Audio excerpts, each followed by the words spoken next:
কিসের এত অহংকার, কিসের এত বাহাদুরি? শরীর নিয়ে আজকে এত বাহাদুরি করি।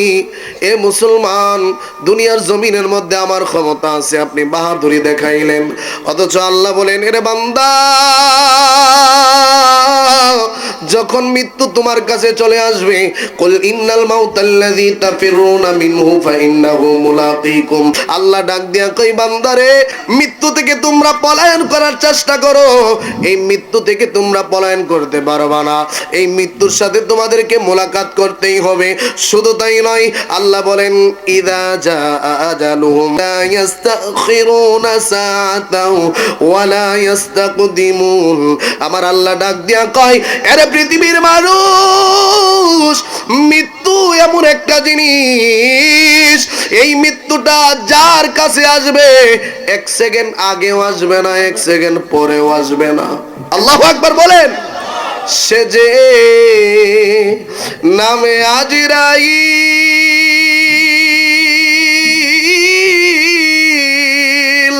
সময় হলে তোমার ঘরে হইবে হাজির। কত কাকুতি মিনতি করবে সেদিন, রেহাই পাবে না। আজরাইলা শিলে কোনো কফিয়ত চলবে না। বলেন, আজরাইলা শিলে কোনো কফিয়ত চলবে না। মরণেরই কথা মানুষ, মরণেরই কথা মানুষ স্মরণ করোনা। আজরাইলা শিলে কোনো কফিয়ত চলবে না। বলেন, আজরাইলা শিলে কোনো কফিয়ত চলবে। তওবা নামক গাছটি আছে, পাতায় পাতায় লেখা আছে মানুষের হায়াত।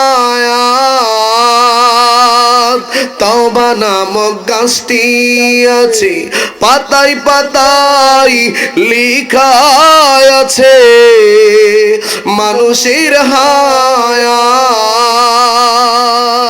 সেই পাতা জড়িয়া গেলে মৌতের বিছানা।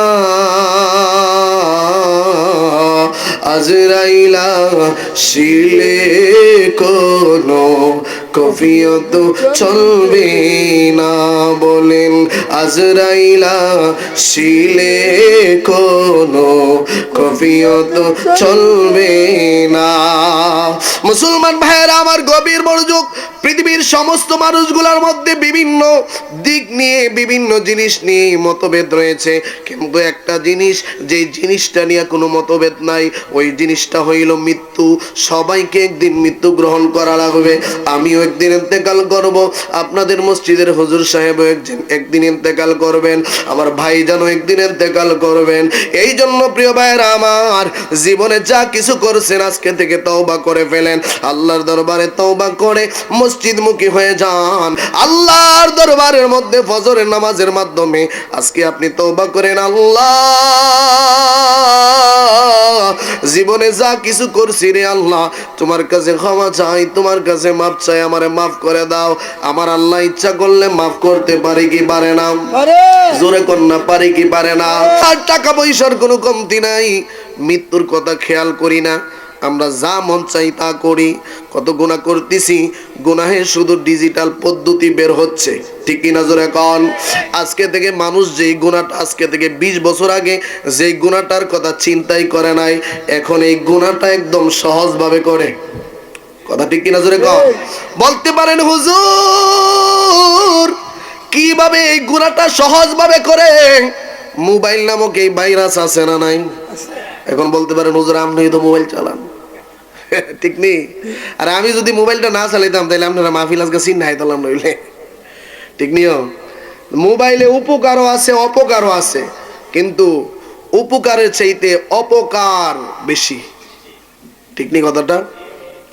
এই মোবাইল আমাদের দুনিয়ার জমিনের মধ্যে একটার ওজন সর্বোচ্চ 200 গ্রাম, কিন্তু এই 200 গ্রাম মোবাইল দিয়া আমরা কত ওজনের গুনাহ করতেছি তার কোনো হিসাব নাই। ঠিক কি নজরে কও?